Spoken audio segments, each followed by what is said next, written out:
اگر ایک حنفی مسئلہ کا آدمی ہے، حلق کے بعد اس نے طواف سائی کے بعد تھوڑے تھوڑے ٹک لگائے امام شافعی کے مسئلے، دم پڑ جائے گی، ساری زندگی حنفی رہا ہے، اب بال کاٹنے کے لیے شافعی بن گیا ہے، مذاق کر رہا ہے دین سے۔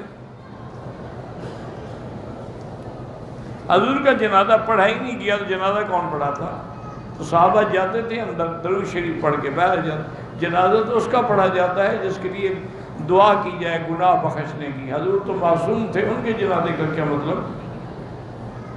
یہ تو شیعہ نے ان کے دماغ میں ڈالا ہوا ہے نا، جنازہ کس نے پڑھایا؟ پھر حضرت علی نے کیوں نہیں پڑھایا؟ اصل وارث تو حضرت علی تھا، باقی کیوں مجرم ہے؟ مجرم تو پھر حضرت علی ہے۔ اصل بات یہ ہے کہ نبی معصوم ہے، ان کا جنازہ ہوتا ہی نہیں۔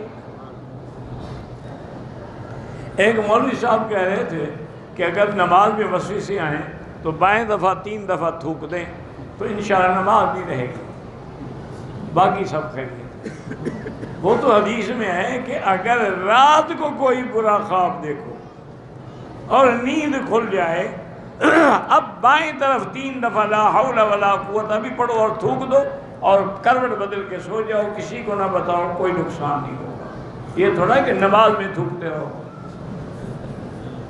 اچھا مولوی صاحب حدیث سمجھیے ماشاءاللہ۔ مکاشفۃ القلوب امام غزالی نے لکھی ہے، تم نہ پڑھنا، یہ علماء کا کام ہے، اولیاء اللہ کا کام ہے۔ اس میں مسائل تصوف ہیں، جیسے کہ تم سائنس نہیں جانتے، اب مڈل پاس آدمی سائنس کی کتابیں پڑھنی شروع کر دے، پھر اس کا نتیجہ جو ہے نا وہ یہی نکلے گا۔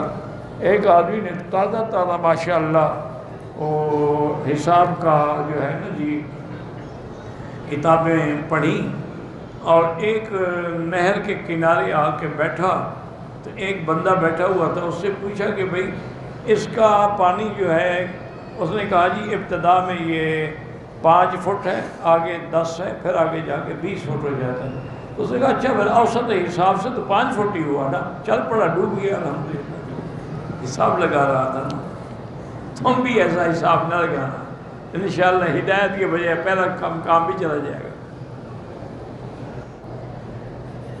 میں یہ نماز پڑھ عبادت کرتا ہوں، میرے ذہن میں گندے گندے خیالات آتے ہیں، اچھی بات ہے، بری بات نہیں ہے، یہ تو اچھی بات ہے۔ حضرت ابو بکر صدیق سے ایک یہودی نے پوچھا تھا کہ ہم عبادت کرتے ہیں، ہمیں برے خیالات نہیں آتے، تمہارے مسلمان کہتے ہیں ہم عبادت کرتے ہیں، برے خیالات آتے ہیں۔ آپ نے فرمایا کہ اگر ایک گھر میں 2 کمرے ہوں، ایک کمرے میں سونا چاندی ہو، ایک خالی ہو، ڈاکو کہاں جائے گا؟ انہوں نے کہا جس میں سونا چاندی ہے۔ انہوں نے کہا تمہارے دل ایمان سے خالی ہے، شیطان کو آنے کی ضرورت کیا ہے؟ وہ بھی تو وہی محنت کرتا ہے جہاں اندر ایمان ہے۔ یہ تو درجے کی بات ہے، گھبرانے کی بات نہیں ہے۔ ایک آدمی حضرت علی سے حضرت بھی یہ بڑے گندے وسوسے سے آتے ہیں، فرمایا اچھا اس مرتبے میں تم پہنچ گئے ہو، یہ تو مقام کی بات ہے۔ حج عمرے کے بعد تمام گناہ معاف ہو جاتے ہیں، ہاں پیسے معاف نہیں ہوتے، حقوق العباد۔ کسی کا 10 لاکھ کھا کے 1 لاکھ کا پیکج لے کے عمرہ کر دو، وہ معاف ہوئے، وہ معاف نہیں ہوتا۔